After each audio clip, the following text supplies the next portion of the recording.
Hello, everyone. Welcome back to the Rev Limit Podcast, Episode 2, the tough second album. I'm Anthony Muniz, being your host, along with my two co-hosts, Bryan Carey and Corey Davis. Welcome, fellas. Hello, guys. Thanks, Anthony. We've got a pretty interesting show today. The opening lap is going to consist of the F1 State of Affairs. We're now into Europe, and we're into summer. The supposed upgrades have been applied to the cars. We'll talk about any improvements the teams have made and how the racing was. Well, we actually won't talk about how the racing was last race because it was kind of dull. And we'll be talking a little bit about the Indy 500 coming up. And moving on to the middle stint, we're going to revisit sim racing. Apparently iRacing has a new update that's coming out. We'll talk about that. Dirt Rally and Project Cars. We talked about them on the last show. We've actually played them a little bit this time, so now we can actually give you first impressions on how those games are coming along in the case of Dirt and how they have lived up to expectations in the terms of Project Cars. And then to wrap out the show, there's a lot of controversy and rumors going around F1 paddock with Red Bull and maybe a certain new manufacturer moving into the sport, so we'll talk about that to finish out the show. Guys, F1 at in Spain. I know you guys both watched it. What'd you think? It's always the first race back in Europe. It's typically Barcelona, and it is interesting because it's the first chance the teams have. Normally, it's the first round of updates to the cars, improvements to the aerodynamics, the chassis, some cases engines, which I don't think with the current engine regulations that really happened all that much. But as you mentioned before, it's a boring race. The actual racing is terrible. It's just not conducive to Formula One cars. Going wheel to wheel.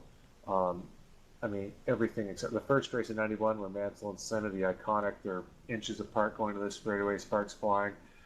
Pretty much, I think that set the tone, and it's been downhill from there. So, technically, I didn't really personally get any benefit from the new cars, the new updates the cars had. We didn't get a chance to see that, I don't think. Mercedes, Ferrari, Lotus, whoever it was that seemingly McLaren brought updates. It honestly, to me, didn't show itself. Yeah, I think there's always a ton of optimism from the teams as they start the European stretch. Maybe never more so than we saw this year, especially from Ferrari. I think they really expected they were going to be even closer to Mercedes than they were already, and we didn't see that. You know, Sebastian Vettel finished 45 seconds behind Rosberg, so I think that's going to leave a lot of teams scratching their heads, not only with Ferrari, but also I think just going down the list, you know, Williams probably wasn't quite as close, especially in qualifying, as they would have hoped.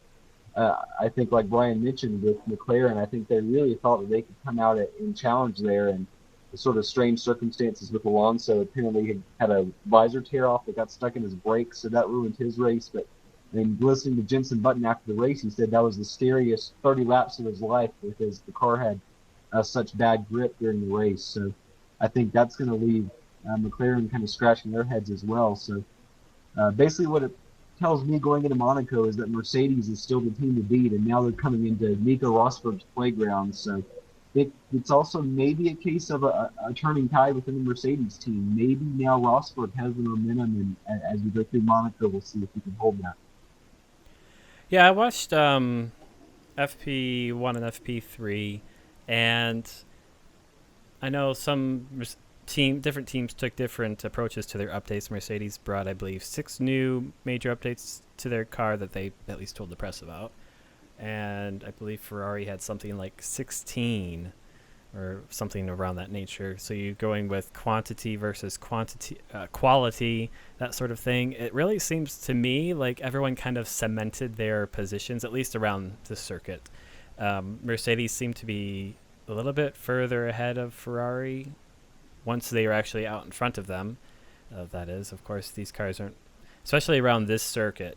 I think I heard Martin Brundle in the Sky broadcast talk about how DRS was too good around here, that it was basically if you were close enough, it was basically an instant pass going down that front straight. And really, I mean, it might be a little bit too strong, but there's nowhere else that you can make the cars pass because of the way the aero is on these cars. So I'm I know I didn't that. find that from the race. Though. What's that? I didn't find that from the race though. The DRS didn't seem to be.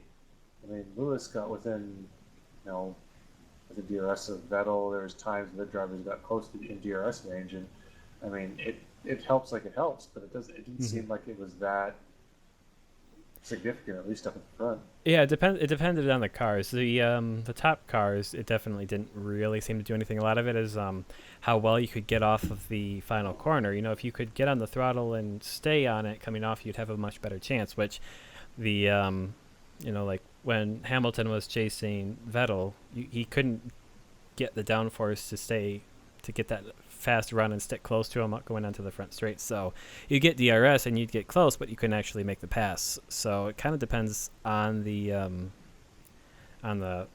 team. But and of course there was I believe it was Toro Rosso got their arrow completely wrong, so they were way down on the straights. But yeah, really kind of a null race for me, honestly. I think next week. Well, no, the next race is Monaco then, isn't it? So probably won't really see any difference there unless you can get, maybe you can go by qualifying, but still that doesn't really show race updates. So the updates that the teams promised everyone really didn't do much of anything, did it?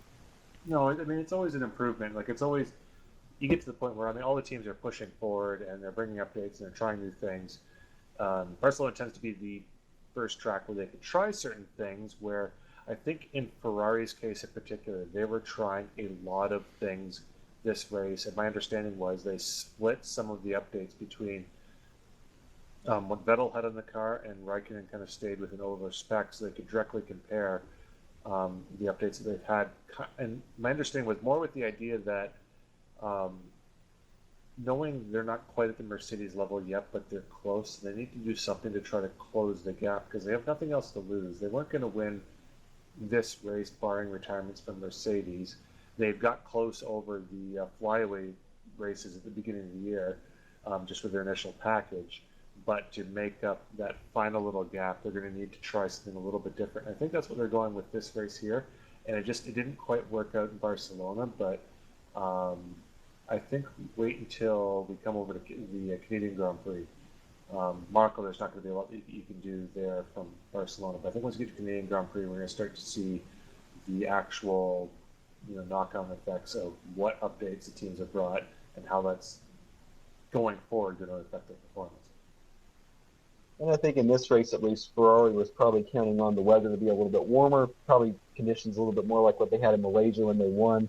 And from what I understand, it really wasn't all that warm of a race there in Barcelona. So I think it'll take until we get, at least weather-wise, until we get further into the summer stretch. Maybe Silverstone, probably not till Hungary, until they can start to get some of that hot weather that they'll count on. That if Malaysia was any indication, may sort of benefit them in terms of strategy. Yeah, and I also think that this race in particular kind of really pointed out a big flaw in Formula One right now, and that is the aero design on the cars. We saw it back when Rosberg was really complaining about how you can't get close and you ruin the tires. It wasn't really ruining the tires in this case once Hamilton got his poor start and fell behind Vettel, but he was getting close and not being able to get that little extra oomph to get past, and it's because of the aero wash. It all goes back to kind of the aero wash, and some racetracks kind of negate that fact, but I think this track has, if the cars were more like they are in the WEC, where it's less reliant on air going over the top of the car and there's a lot more ground effects, you might actually have potential for some really good racing because of all of the corners. If you've, again, I'll point out, go and watch the race from Silverstone. There's a highlight video, an hour long on YouTube for the first WEC race. It's great, and the LMP1 cars were going at it like crazy for basically the entire race. Hello, kitty.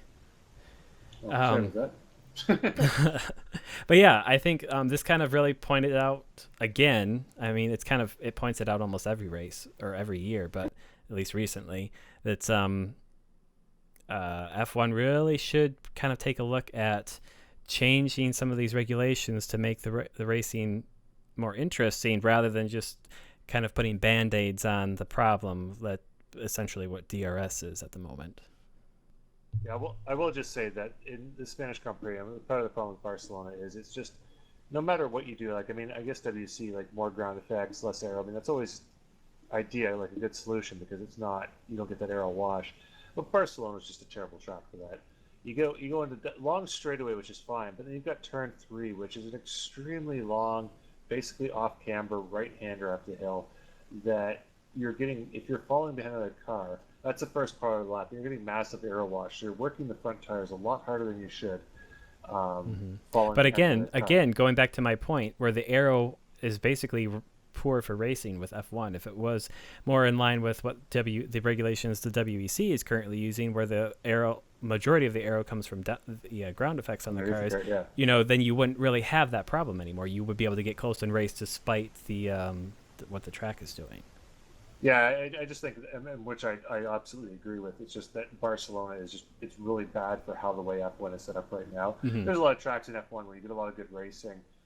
Even with that, the way the aero works in F1, a lot of it being on the top of the car as opposed to being the ground effect, the suction from underneath the car, the low pressure area from underneath the car, as opposed to the actual physical downforce from the winds in the top of the car there. But it's just Barcelona is just really bad in general for that. Like, it really exaggerates the problem. Where you get places like Canada, even I guess Silverstone's relatively bad. I'm just thinking through the calendar here, but most F1 tracks with the DRS, with the way because of the amount of aero on top of the car, typically F1 cars will punch a huge hole in the air.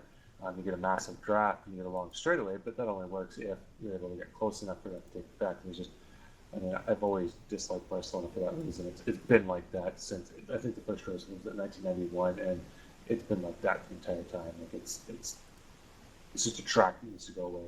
I agree with the other kind of, I prefer more underground or undercar aero, or downforce, I should say, as opposed to from the wings and whatnot. But Barcelona it needs to go. I don't like that track. I guess the summary to take out of that is really it's F1's maintained status quo despite updates, except McLaren seems to have continuing problems with their car, so they need to either throw more money at it or figure out a different solution. But my question is if we were to dump Barcelona from the F1 calendar next year, what would you like to see replace it? It comes straight into Monaco, really. Just drop the race entirely. Oh, okay. Yeah, it doesn't necessarily need to be there, but I mean, I don't know if you want another European option aside from Barcelona. I don't know. We're missing. There's Paul Ricard in France. I don't want to go back to Magny-Cours because Magny-Cours was another kind of Barcelona-like track. Those early '90s. Before Tilke came in and started designing tracks. I don't know who designed these tracks, but I think they're from the same pen, basically. But I mean, you have a lot of options in Europe if you want to go there. But I see no problem coming into first race of Europe being Monaco. I mean, that's a good way to introduce the European season. No better way, really. I'd say they could sort of fix their strange early summer schedule where they have 2 European races, then Canada, then back to Europe by just moving the Canadian Grand Prix a little earlier and then having another Grand Prix in the United States. I think Bernie for years has wanted a race in Long Beach or something in the Northeast like we're in New York. So obviously there's been problems with the New York and New Jersey track that they wanted to run on. But just bring another Grand Prix to America. I feel like that would sort of satisfy both of the desires that they'd have as far as straightening up the schedule and getting another race in America. Also one early in the season, so you can try to get some of that attention back on it. And in May? In Canada? Oh, absolutely. You do America in late May, that they run Long Beach in April, so you can do the U.S. Grand Prix in April, and then do the Canadian Grand Prix sometime in earlier mid-May, and still be ready for Monaco by the end of the month. All right, well, out of the three of us being the best, like you being into, meteorology and all that, I would suggest that Montreal, being the Canadian Grand Prix in May, the weather that you would get in May could be anywhere from, 30 plus degrees Celsius, warm and humid, to possibly a lot of snow.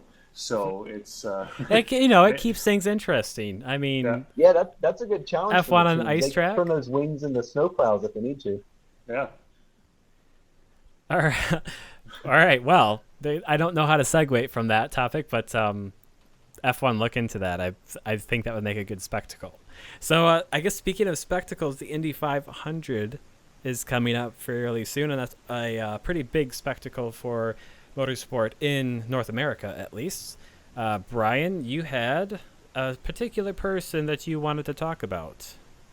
Yeah, like going into the Indy 500 being an oval. This is the first oval of the season. I mean, there used to be an IndyCar, kart, whatever, a lot more ovals come into the calendar, but this is the first in the season. But coming into the 500, and we're going to speak of the road courses that we've seen recently, in particular, the Indy Road race, which was this past Saturday in Indianapolis, based on the original F1 track that they had in the infield there, and at Barber at the Honda Grand Prix of Alabama, I guess is what it was called, the Barber Motorsports complex there and near Birmingham, is Graham Rahal. Now, Graham Rahal, the son of Bobby Rahal, came into the scene like gangbusters. I think he was in kart in 2007, I believe was his rookie season, maybe 2016 some races, but 2007.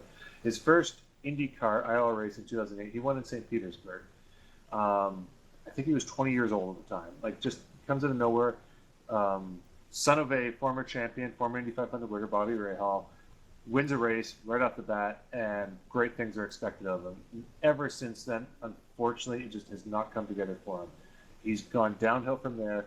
He's always been fast, but he's been massively inconsistent. He's never been on the top side of the podium.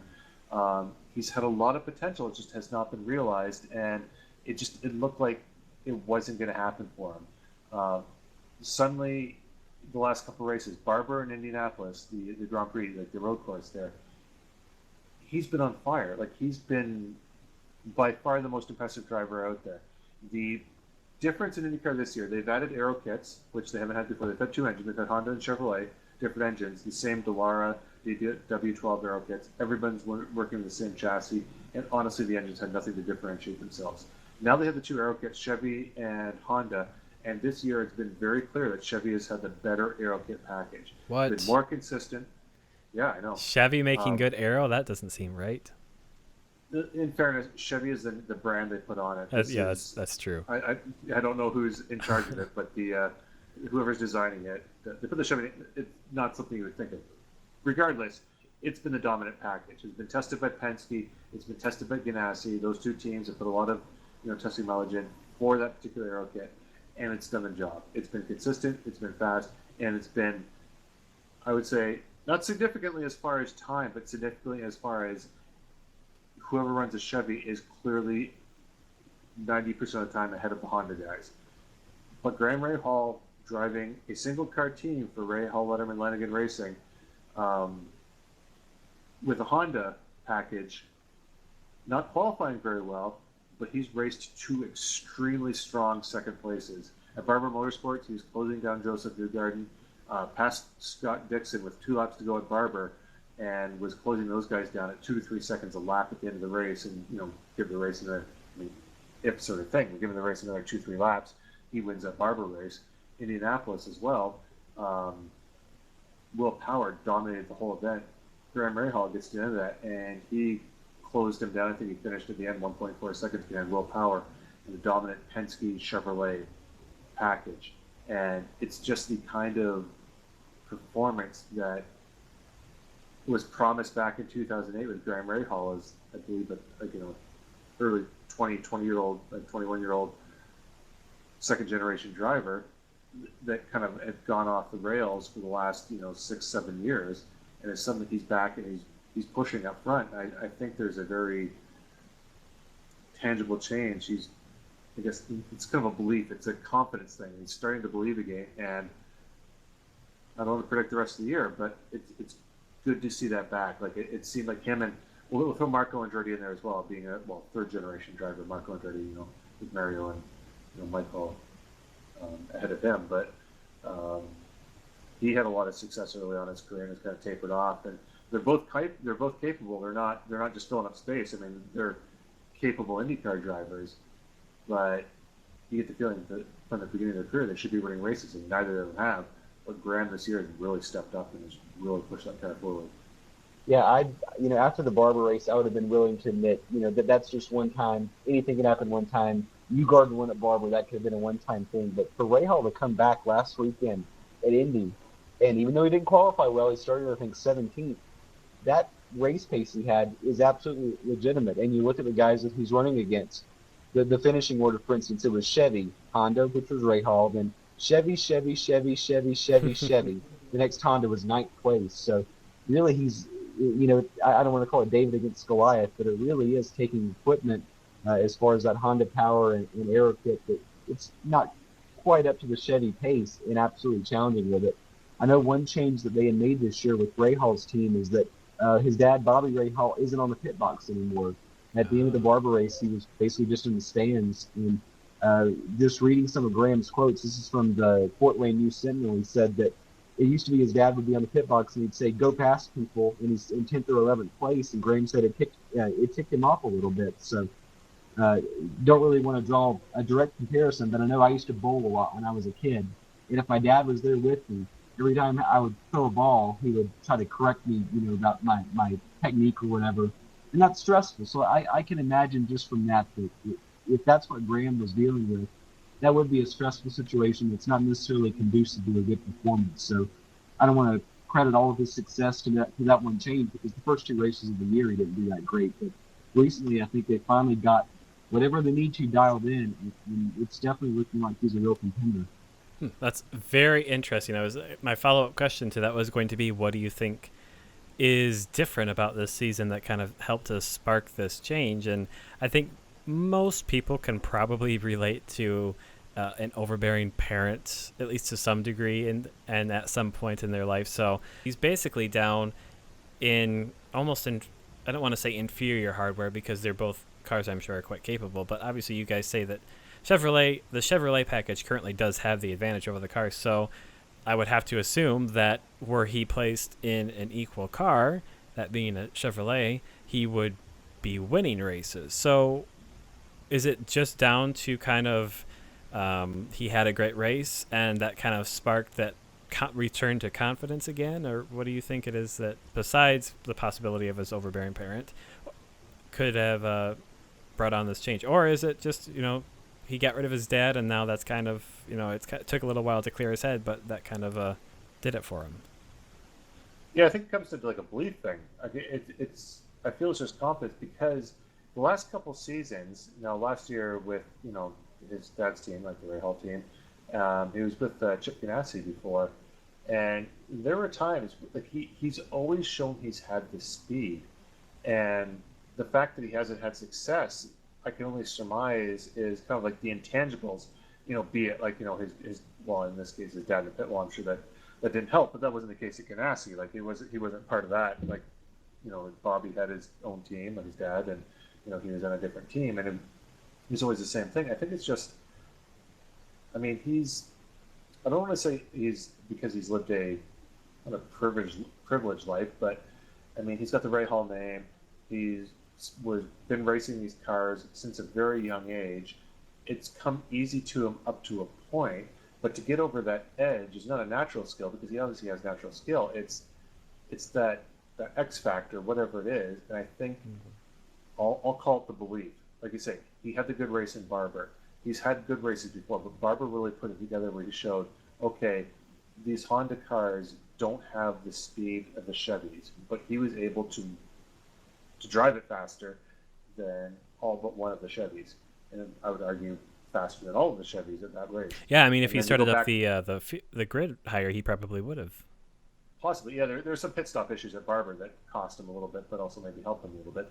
But then to do it again in Indianapolis, back to back like that, I think you're going to get that feeling like. So, I guess what happened before? It's called the 3 or 4 years before. Let's speak that. You have a bad race. You come back, you try, like you've done everything you can. You go back, you have another bad race. You have another good race, like things are looking better, but you don't get the result, and then you go back, you have another bad race. It starts to wear on you or whatever. Where now he's had 2 good races in a row. He knows he can do it. So say the next, Indianapolis is kind of a different story altogether. It's just a totally different thing. But it goes back to the race after that. doesn't have quite a good race, but he still will have that belief that it's like, okay, we'll work through this. We know we have it in us. We can go and do it in the next race. But before, after that many years since his last win, you kind of start questioning it. It's like, do I really still have it? Like, is that it? And I think that's gone now. And I think that's just going to open them up mentally to hopefully, push this thing forward. It's really good for the series to have the Ray Hall name, an American driver, pushing up front and showing what he can do. Yeah, Brian, I think you nailed it there. I think it really comes down to confidence. And I'll sort of draw another personal comparison here. On iRacing this season, I've been running a lot with the McLaren in the GT3 series. And going back, probably, I guess it's been almost 2 months back when they did the 12 hours of Sebring. I just never could get the consistency and the pace in that race that I knew I could run. So I struggled there. The next week in the Blancpain Endurance Series, I struggled again with pace and consistency and had a few spins. The next week, again, I forget exactly where we were running, but I struggled there a little bit. So finally, a couple weekends ago, I decided I needed to do something just to try to get my confidence back. So I ran both of the endurance races, the 3-hour races, completely solo at Brands Hatch with basically a setup that I had just completely tweaked myself, hadn't really relied on anyone else's adjustments.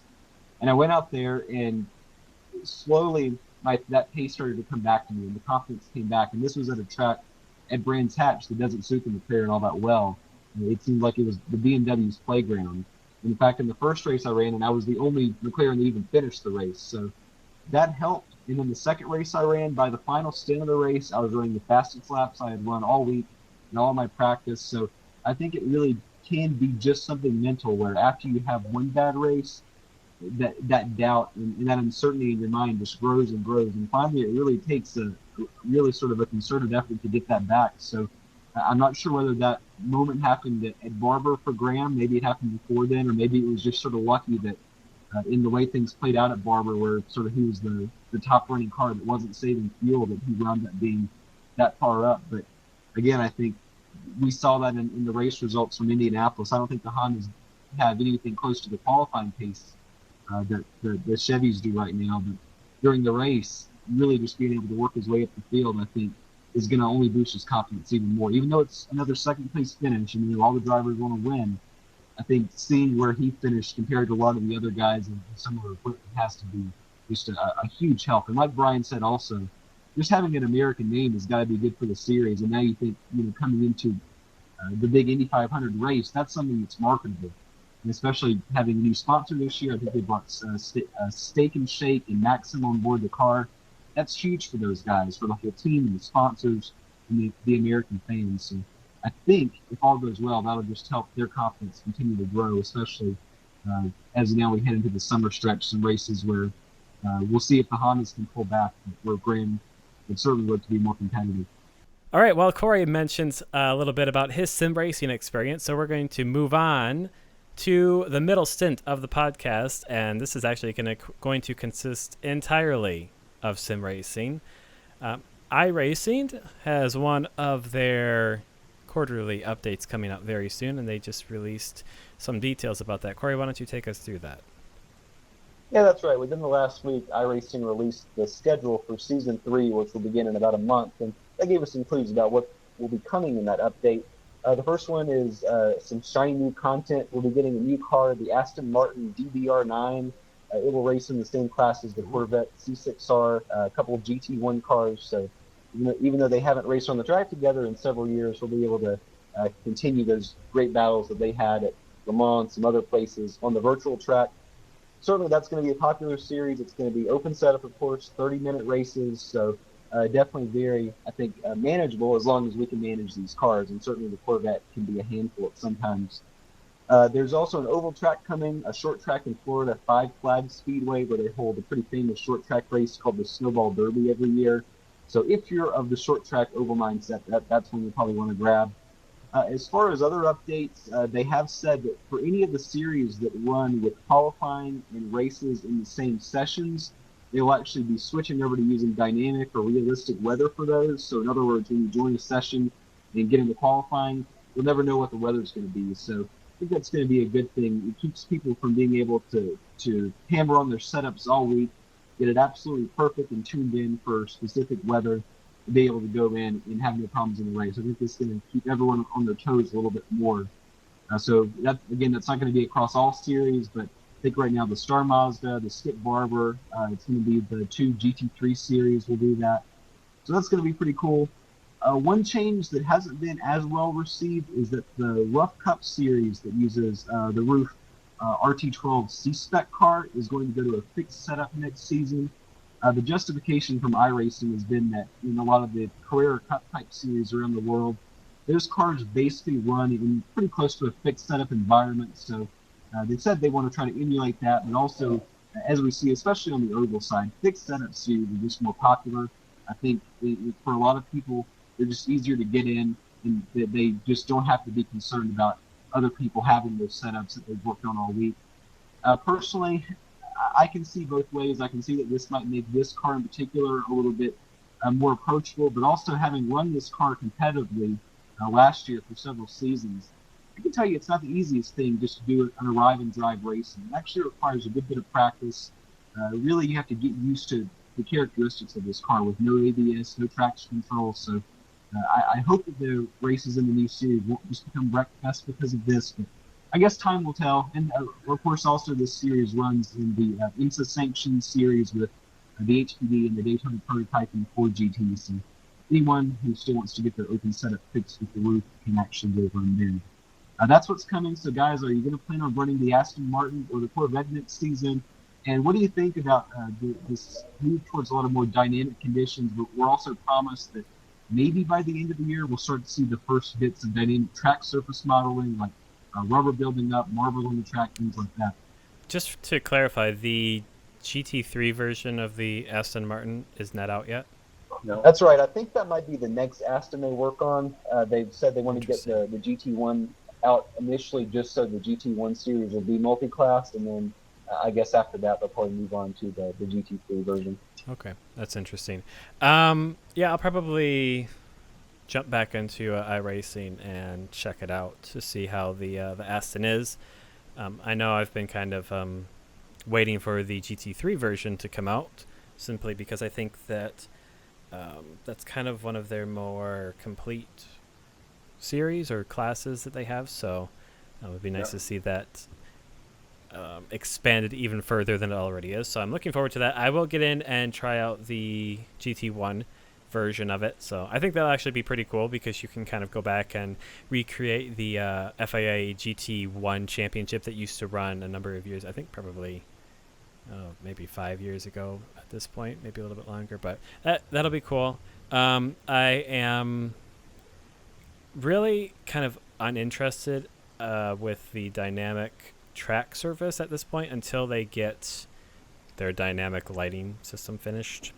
That's kind of what they're missing. I think that they should really focus on that first, because that's kind of a pretty big missing feature from their they finally have their teams and their driver swaps feature out, and the only time you use that is when you have long endurance races, which do not continuously take place at 2:00 in the afternoon. So I think they should really be focusing more on that than dynamic track surfaces, but that's just my personal thought. I'm actually more disappointed to hear that there's no real physics updates, at least so far. I could be wrong, but I'd like to see them kind of continue to improve on their physics engine, because there are some aspects of that I am still not happy with.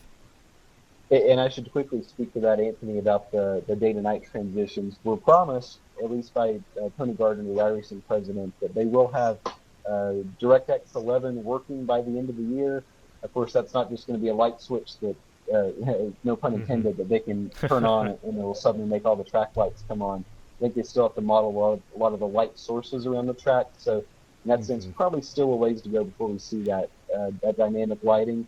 I think probably the pressure's on them now that things like Project Cars and in-game stock car have been able to do the dynamic lighting pretty successfully. So that's still something that they probably have to wait a little while for, but it is in the pipeline. They are working on the DX11 ports, so that's in progress. Yeah, I'm really curious to see how they do their port to DX11.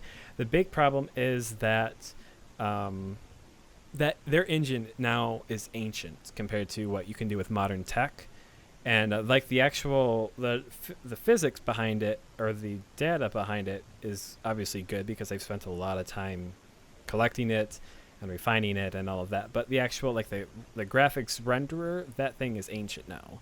They've done a lot of patchwork to kind of keep it looking pretty good compared to other things. But if you look at older titles like GameStop Car, it definitely has day to night transitions, and it's really awesome to do it. Oh, and R Factor also has it, which I guess is why GameStop Car has it, because it's based off that engine.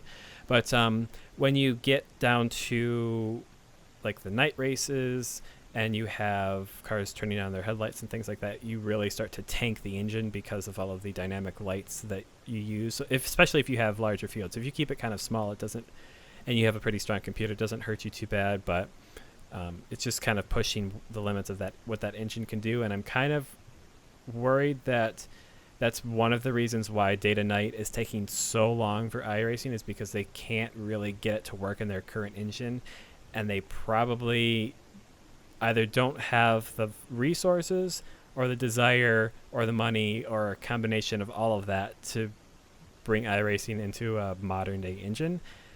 But we'll see. I mean, they've been promising this DX11 port for a long time. Of course, now we're going to be having DX12, but that's kind of how it goes. So I'm really looking forward to that, and hopefully it works out well.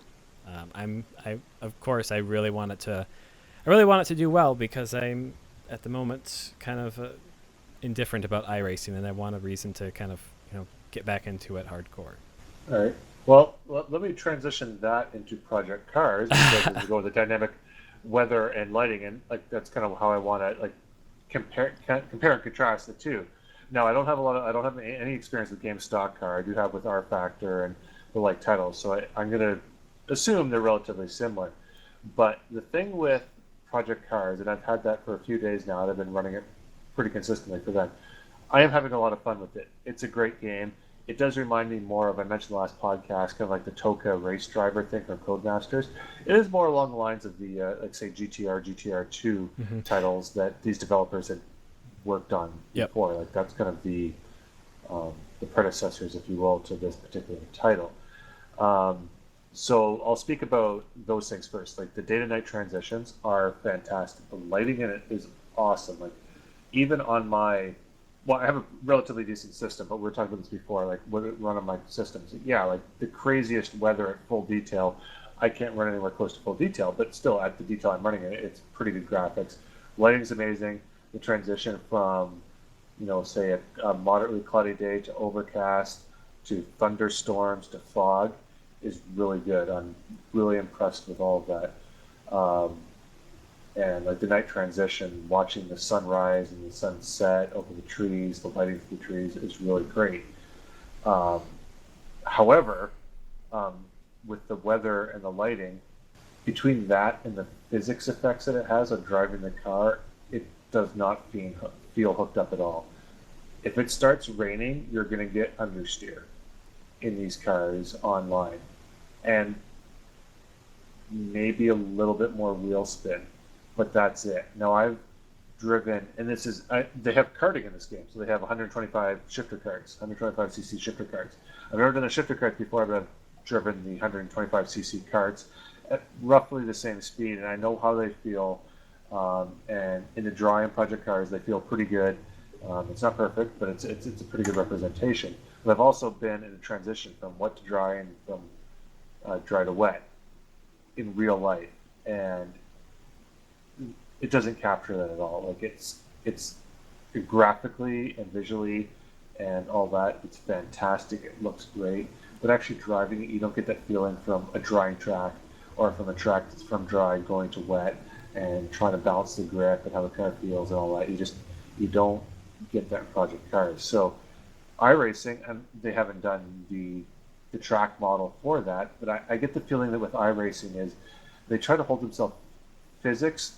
It's a simulation first and foremost in an online racing platform with as close to realistic physics as possible. And I get the feeling that when they're introducing things, unless they can understand the reasons why certain things happen, they tend to shy away from fudging things, if you will, about grip. So if you had track surface changes being in built up rubber or whatever, they're not going to do that until they understand the actual physics behind it. It doesn't mean it's going to be perfect, but they're not going to go that direction until they understand the physics behind it. The day-to-night transition, that's more of a graphical thing, and I think that would be the next thing that iRacing can do with your, with the updates, the different, the DirectX updates and models, and using the more up-to-date technology. I feel that that's a graphical thing and not a physics thing. So once they have the will and the ability to do that, I think that's going to come first before anything else, which will help with endurance racing. But the thing, I guess, my point in all this rambling is the feeling I got from Project Cars and from all the trailers that have been happening for like a year now before this thing's finally come out, which I'm so happy for, was, yeah, it's not going to be as hardcore a simulation as it is for iRacing or for even R Factor, GameStop Car, those sort of titles, Assetto Corsa. But it should be pretty close and it'd be a better experience. But really, the physics of those games pales in comparison to other titles, and the graphics look cool, and it's fun to drive it. Trust me, like I'll recommend this game pretty much to anyone who likes racing because it's fun. It is absolutely fun, but I do appreciate what they've done, but I still think that the iRacing Assetto Corsas of the world, we'll speak about iRacing in particular, I much prefer still driving that, all the flaws it has, because it's more, to me, a much more real racing experience than any of those titles. And I think in some sense that sort of speaks to one of the fundamental questions about, I guess, sim racing, and especially with the cars are modeled, is that for the vast majority of us that play these games that will never drive some of these cars in the real world, I would have to win the lottery 3 times over to ever drive a real McLaren MP412C. So frankly, I probably wouldn't know the difference between how the real one drives and how the one on iRacing, for instance, drives. But I guess it gets at the question about how realistic do they need to be. And I guess iRacing is the one extreme where they, like you said, Brian, they take that extreme care to try to get the physics as close as it can be to understand exactly what systems and what things happen on the real car that they can translate virtually.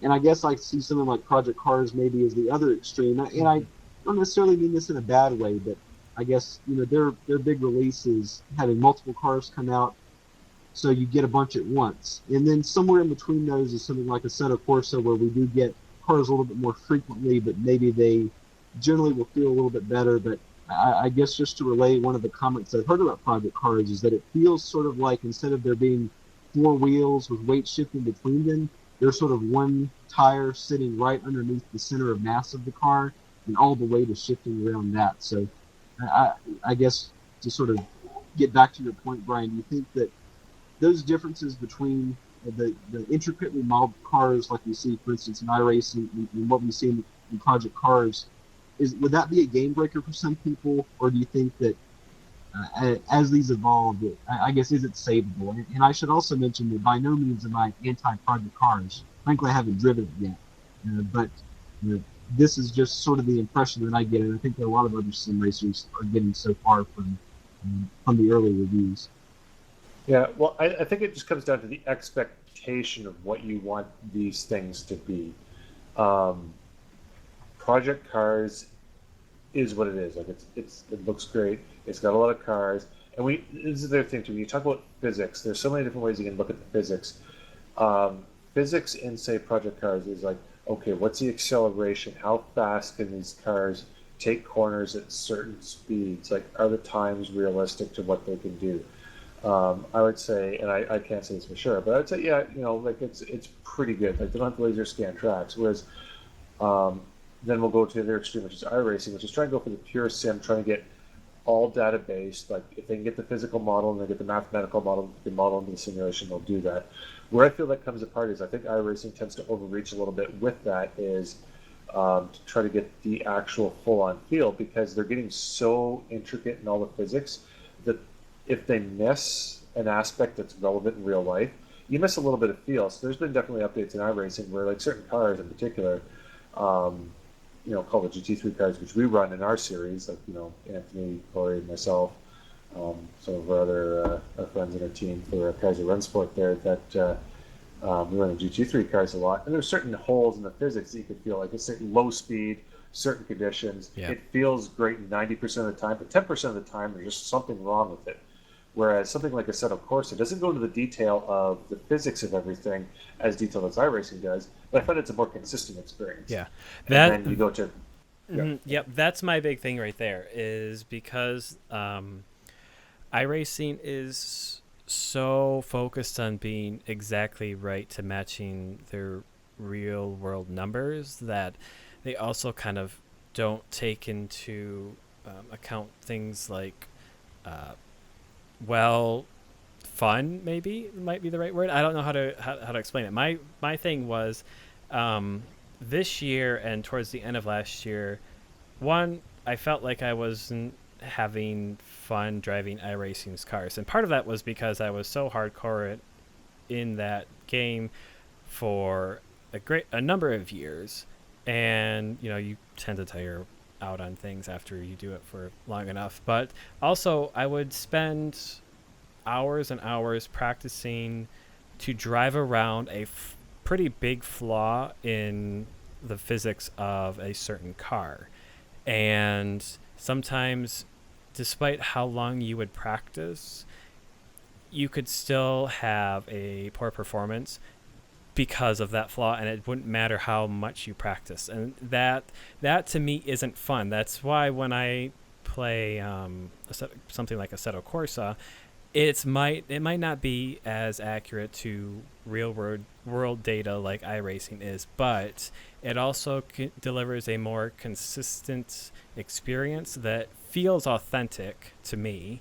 And from what I've heard, actual drivers of the cars, specifically GT3, say that those cars actually drive like. And I don't have to spend 5 hours practicing for a race. While that might be true to real world racing, it is a game. We're not actually driving real cars. So that's kind of why recently I've fallen away from iRacing, hoping that they kind of nail down some of these what I feel are basic physics flaws, and then also kind of implement some what I think are much needed features. They finally brought out great endurance racing support. That was something that I've wanted since I started back in 2011, and which, by the way, they advertised as part of the thing that got me to sign up for them. So it only took them like 4 years, but we'll gloss over that. And so yeah, I think it's kind of what you want from your sim. If you want to say yes, we're exactly accurate to what is out there in the real world, you definitely want iRacing.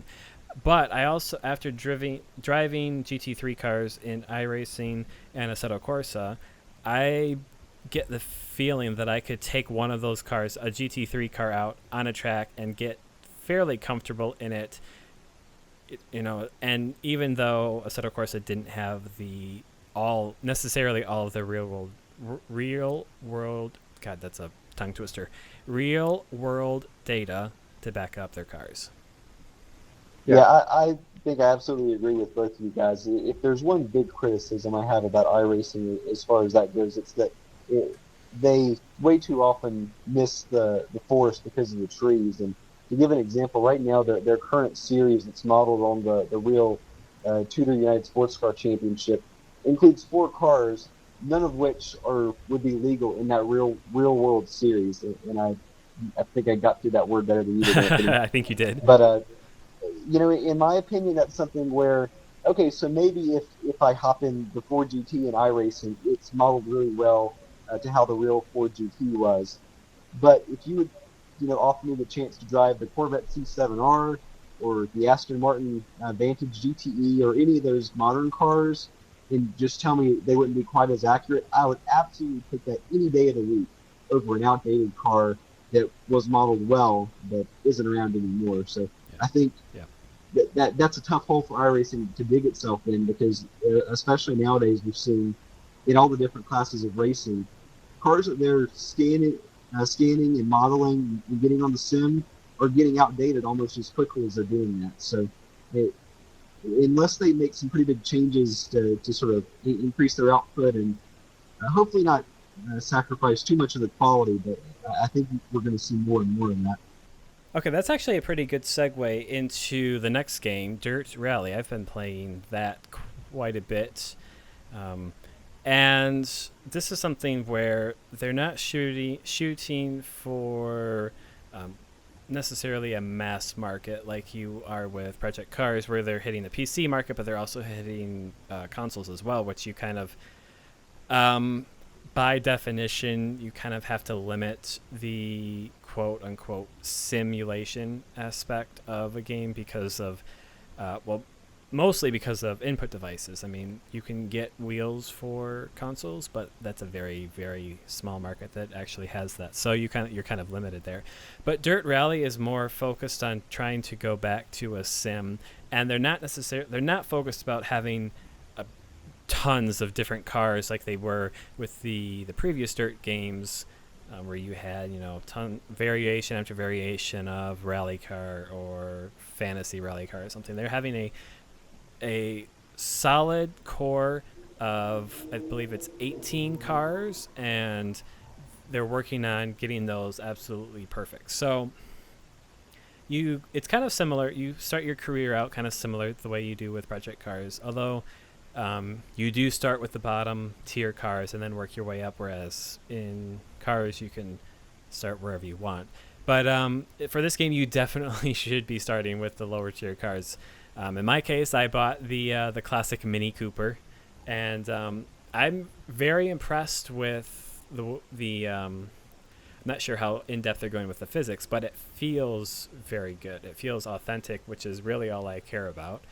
The changing conditions first of all, you have a wide variety of options to go from a heavily assisted driving experience to a more pure sim experience with no assists or anything like that, and kind of in keeping with some of their previous titles, the less assists you have on, the more you're rewarded with credits and things like that. So that's kind of cool. But they have the way that the car reacts over the different rally stages and surfaces that you drive on is actually really good. Like I said, it feels authentic. It's a little hard to judge right now because the force feedback for wheels isn't quite there yet. There's kind of it feels really good on the tarmac surfaces, which I'm assuming they could probably pull some data from their old titles to kind of help fill in those gaps. But in my wheel personally, I felt there's like a bit of essentially a dead zone there in the center, and then you get more feedback as you get kind of to the more extreme angles. But overall, it feels really good, and if this is kind of a starting point and they're going to iterate from there, I'd say it's a really good starting point.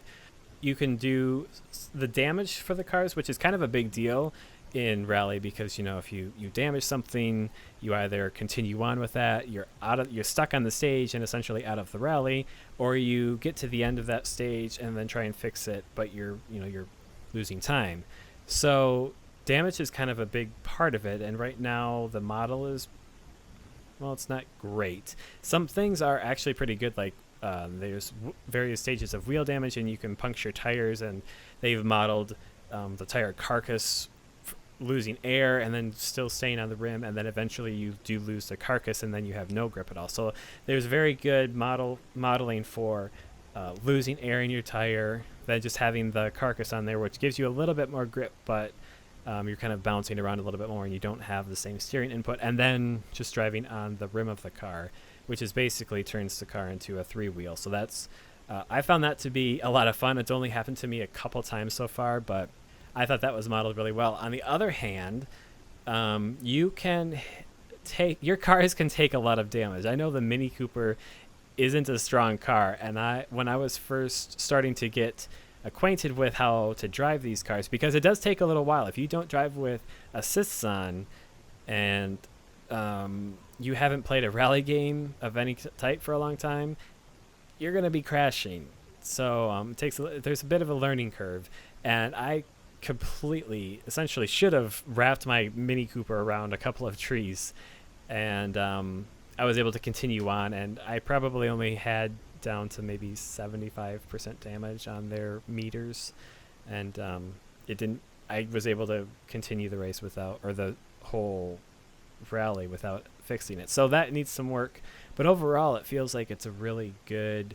It's a great base, and I think it'll be a good if they can kind of take some of the issues that it has now, like damage. That's a big one, and they need to tighten up the force feedback. I know they also support like controllers and stuff like that, but really, I feel like this game deserves to be driven by a wheel and pedal set. So they need to tighten up the force feedback on that to really give you all of the feeling that what the wheels are doing and things like that. But yeah, overall, it's a really great start. They have kind of all of the main classic rally cars in the game right now, and then the current.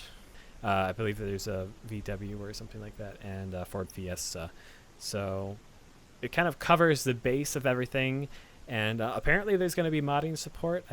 And people are already kind of dabbling in it. I'm not sure the extent of that, but the game looks promising. So Anthony, I'll ask you about this because we had speculated last week about, I guess, what the overall immersion experience was like as far as things like the pace notes, things like stage design. Do you find, based on what you've played so far, that's pretty good and gives you a good immersive experience, or are there any areas you've seen that they can improve with those? Actually, the environments you drive in seem to be some of them are really beautiful. All of them seem to be very well done, and they're actually quite long too. I mean, even starting out in your little Mini Cooper, you're doing stages that are 4 to 6 minutes long, which it compared that to 2 to 3 minutes on the previous dirt games. It does make a difference. I mean, you can be in a rhythm and you feel like you're doing really good and still have 2/3 of the stage to go and get distracted or something, and then you screw up and there goes your first place time or whatever. The AI, I don't know if it's AI times or if they're just preset, but if it is AI, it's pretty competitive, and if it's not AI, then they've set the times to really push you to try and go around the stages as fast as possible, which I actually really like. It kind of gives, actually winning the rally, the stages, and then the overall rally gives some challenge to it. And the nice thing is you don't have to win a rally to kind of progress in your championship run, which is really cool. Graphics wise, well, it looks really good, especially in car. When you drive from the cockpit, or if you prefer to have like the dashboard cam or something like that, the game actually looks really beautiful. That's running on ultra settings for me, and it's probably I stick around 120 FPS. Granted, I do have a very powerful gaming machine, but it feels like it scales really well, and so they do kind of have higher minimum requirements, but if you have a fairly recent machine, you should be able to run it without a problem, and at a high frame rate too. Like I said, I was on the max settings, and I had the anti-aliasing completely maxed out to levels you don't need, and I was still at 120 FPS. So that's good signs for me that even at this early stage, they're going to make it so a lot of people will be able to enjoy this game. And I really think that if you have any interest in rally at all, you should enjoy it, because or you will enjoy this game, because it's authentic feeling, and it also is actually pretty immersive. The voice acting for your co-pilot, or your co-pilot, Co-driver. It's actually your co-driver, sure. It's actually really, really well done. It's not if you've played any of the previous dirt games, you can tell it's a someone that's been voice acting next to you.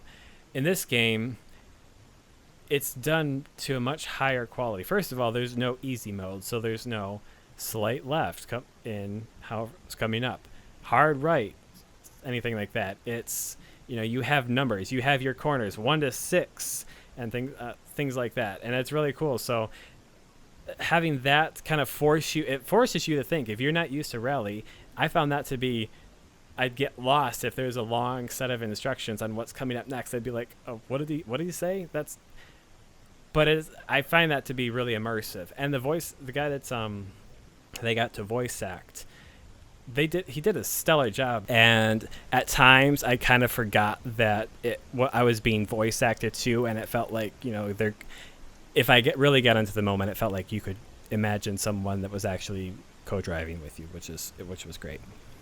Yeah, I really have to try that, because that was the thing I was mentioning. Because I remember Colin McRae Rally, which is in our co-master's title, it was good, but it's kind of like a hybrid between sim and arcade. And the co-driving instructions, which were done by Nicky Grist, which was Colin McRae's co-driver back in his World Championship days, and even beyond that, was really good. But the Rally Championship game, which I need to look that up and find out where it was, but that was the thing that I found with that, and that's what I'm hoping to get from Dirt, which I will try and hopefully talk about next podcast or at some point in the future. Is, like Anthony was saying, is to get the honest like co-driving instructions, which is 600 into 3 right into 2 left, opens into whatever plus 200 into, but in such a cadence and a rhythm that where some of them are kind of jarring, where you either have the controls and they're not timed right, and you don't get that flow feel because it's a game and there's so much you can do. Whereas in real life, you're hearing that information, but you're driving the car, and it's in such a way that they're telling you at the right time where everything is, and you're not thinking about it. You're just driving and taking the corners. You know what's coming up based on those, which is at first incomprehensible to people who aren't familiar with it. But once you get used to the proper instructions, the difference between a solid co-driver and a mechanical co-driver, which I think is what Anthony's going over the voice acting, is it's night and day, and it really adds to the experience. I think what they did really well was you can tell in other games, you can tell like, okay, the code is doing behind the scenes, the code is doing, okay, play voice clip this, now play the voice clip for right turn, now play the voice clip for hairpin right, or whatever. And this, what they've done is, I don't know if they've done it with code or if they've just done it with voice acting and had more sample clips, but whatever they did, they had a lot more subtle transitions between statements. So it's not statement, pause, statement, pause. So for instance, you might have a section in a stage that sounds like this. Right 5, over crest, left 3, don't cut. 100, right into left 2, caution, jump. 100, left 2 into right 3, tightens. And left hairpin, don't cut. I mean, you see how I spoke that with kind of like transitions and ands and things like that. The voice acting actually sounds like that. It feels like how a person in that situation would talk to you, and I think that's really, for me, what stepped it way above any of kind of like the other immersive voice acting. So, all right, I think that covers up our talk on sim racing. We'll move on to our final lap segment, and kind of this is going to be kind of more of a big rumor discussion here about Red Bull wanting out of Formula One, and rumors about Audi possibly joining into the fray and getting into kind of what I'd almost call the mess of F1 at the moment.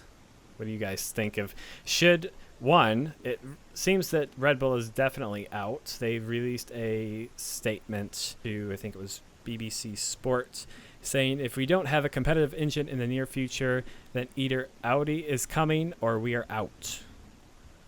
So it seems Red Bull is very unhappy with their current situation. Can't say I blame them, but they do seem to be doing a little bit more whining than some other teams in a similar situation. McLaren. Well, Red Bull's a marketing company. So, like, first and foremost, they sell energy drinks and they sponsor a lot of events. But as a practical sense, they don't have the the heritage, the investment in Formula One as Well, they say kind of Ferrari. do. They've been there. They've been in the sport for about a decade at least. Yeah, a decade. But like the way I look at it is, um, Red Bull being Red Bull, they were bought by someone else. So the fact that Red Bull might not be in F1 doesn't mean that the team itself won't be there. That Red Bull was Jaguar, and before it was Jaguar, it was Stewart, and that's the progression there. So it's F1 goes in cycles. Whatever. Ferrari's been around since the beginning of the championship, like since the '50s. So that's a different story. But I remember, and this is just my father who understands, a little bit about Formula One because I'm into it. My mother's and loves Formula One.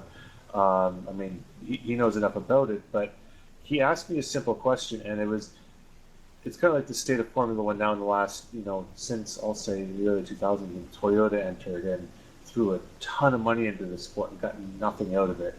Like they just dumped, a couple $1 billion over several seasons for no result. And it's at what point is the return on investment worth it to be in Formula One? Because Mercedes is the top team right now, but his question was, like, if Mercedes doesn't win in Formula One, does Mercedes stop selling cars? Like, how much? There's no way that these, say, call it 300 million, 200 million, 400 million, whatever they're spending with ridiculous amount of money, is worth it to them as a company. Aside from the fact that they're a competitive company, whereas if you look at Red Bull in particular, they came into it. They sponsored Sauber since 1995. They've been in the sport that long as a sponsor, again, to Sauber originally, then coming on, through Jaguar and Red Bull, finally as a team, then in the Toro Rosso. But they won 4 straight championships. They had great cars. If they're not making a return on investment, if them kind of lingering back in like the midfield, there's no reason for them to spend the amount of money to be competitive in Formula One if they're not able to run up front. It's not like McLaren or Ferrari or even Williams, they're holding on, they're finding a way to stay in F1. They don't have that institutional need to be racing Formula One. If Formula One doesn't work out for them, and if it's not promoting the product, and let's face it, Red Bull is a product. It's not promoting the product the way that makes sense financially. There's no reason for them to stay in Formula One. They're still in Formula One because they're successful, and they'll remain in Formula One as long as they believe they can be successful. But if they're looking down the barrel of 5 years of spending $200 million, $300 million a year for midfield results, there's no reason for them to be in Formula One. And I think the same may be true for Audi, especially if they're looking at how Honda's doing with McLaren so far in their return. But I know, with Audi, they've had some organizational changes at Volkswagen and seemingly some more F1 favorable people coming up in the management there. So I understand that they're looking at it. Probably all along, I've been one of the more skeptical people about whether Audi would actually come into Formula One at this point, when they have what seems to be a pretty good thing going for them in pretty much all the other motorsports, like a DTM and the GT3, the R8, and in WEC. So I'm still not convinced at this point about whether Audi will come back. I'm a little bit more convinced that Red Bull is probably concerned, like you said, Brian. I mean, it's huge marketing advantage if they're running well. It doesn't really do them all that much good if they're fighting for 12th or 15th place. Hasn't come to that yet, but who knows? And it may come to that because we're seeing both of their drivers so far are pretty much at their engine limits, and they're 5 races into the season. So this is something where it's not just affecting them in one race. These problems are going to start carrying over from week to week as far as grid spot penalties go. So I definitely see where Red Bull's coming from, but again, at this point, I wouldn't necessarily peel off the Renault decals and start putting on some Audi wings on the side of their next cars just yet. Yeah, I mean, it's as much as a marketing decision for Red Bull as it is for Audi. I mean, they do use the WEC to kind of prove concept technology that might make their way into road cars and things like that. But for the most part, they use it as a marketing as a marketing tool for the brand, the image of the four rings. Same with their GT3 efforts. I mean, that basically, markets the Audi R8 sports car. So it's really, I mean, really, why would Audi want to spend huge amounts of money?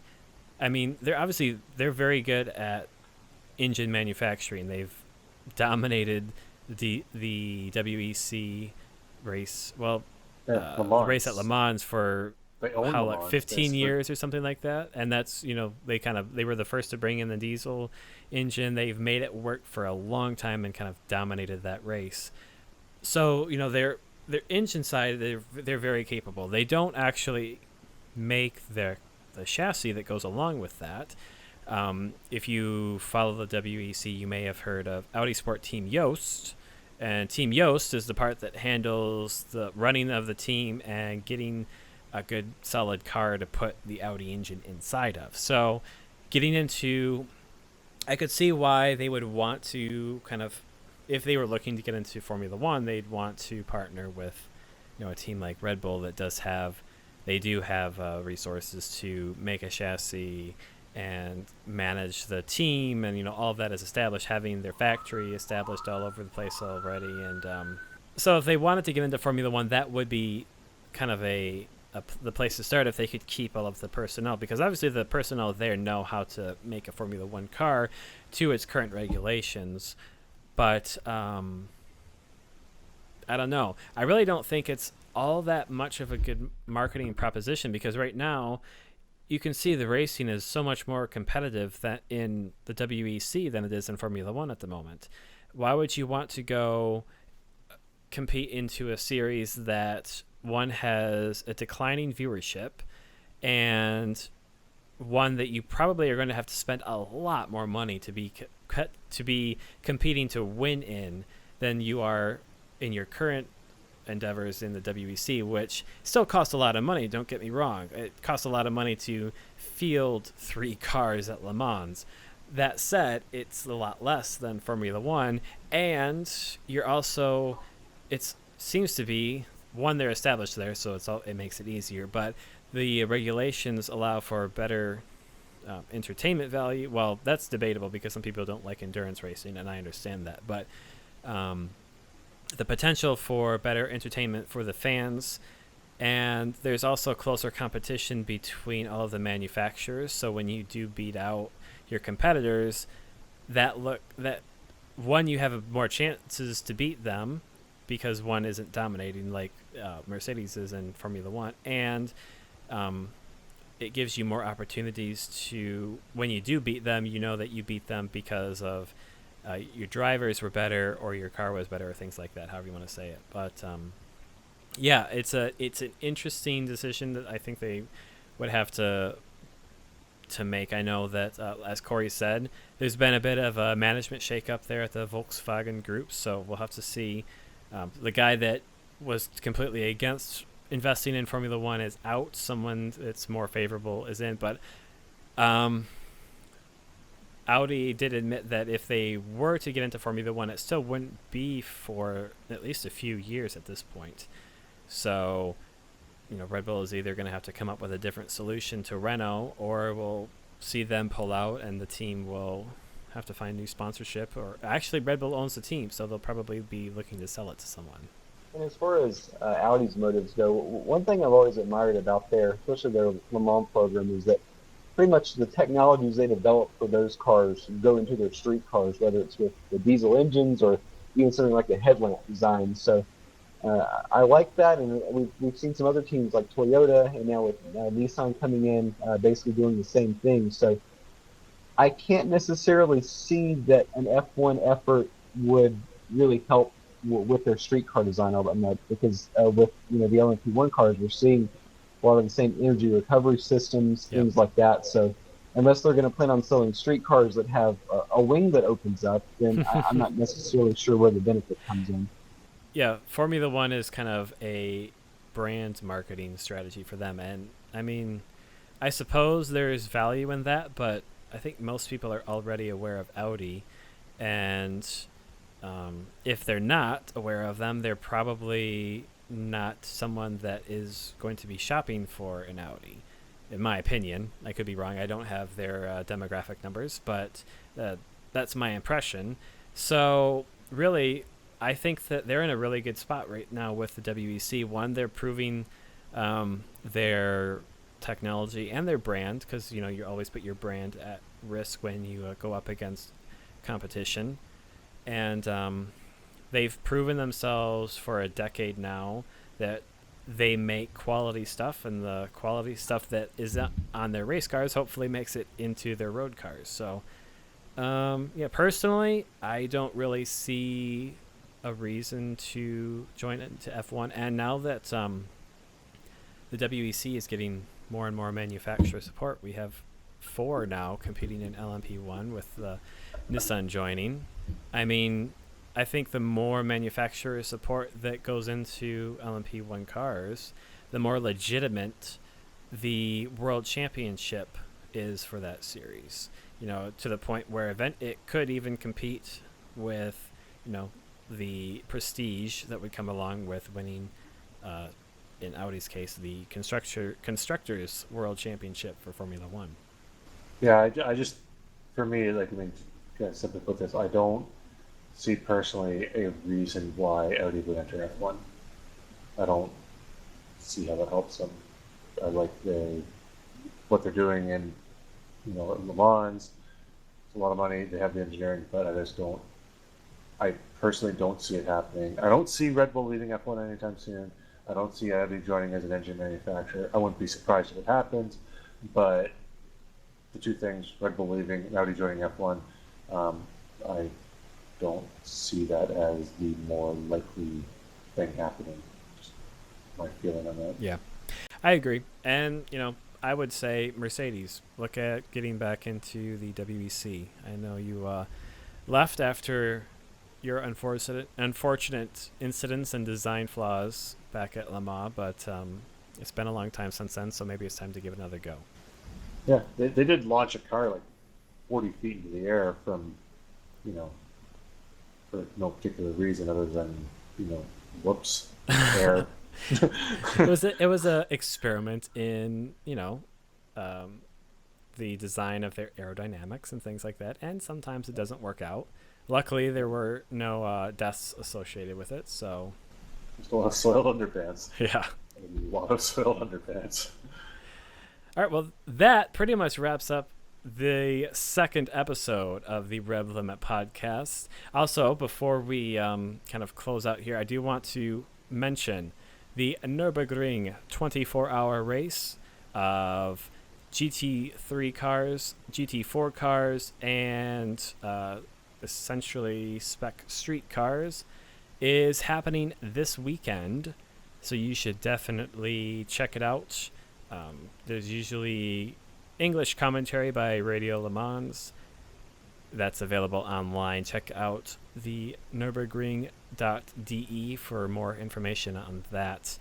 To check it out. It's really, really cool. The track is legendary. Usually provides some really great racing. And there's also something like a 175 car grid or something crazy like that. There's so many cars, I don't remember how many there are, so that should tell you something. What? There's a lot of cars. Definitely is. So yeah, that's gonna wrap up the show. Thank you, Brian and Corey, for joining me today. You can, if you want to follow our ramblings, I'm sure we'll be tweeting our thoughts about the Nürburgring 24 if we get a chance over the weekend. So if you want to follow us, my handle is at tweetsbyant. Brian, yours is RevLimitBrian, and Corey, you are at CDavisWX, right?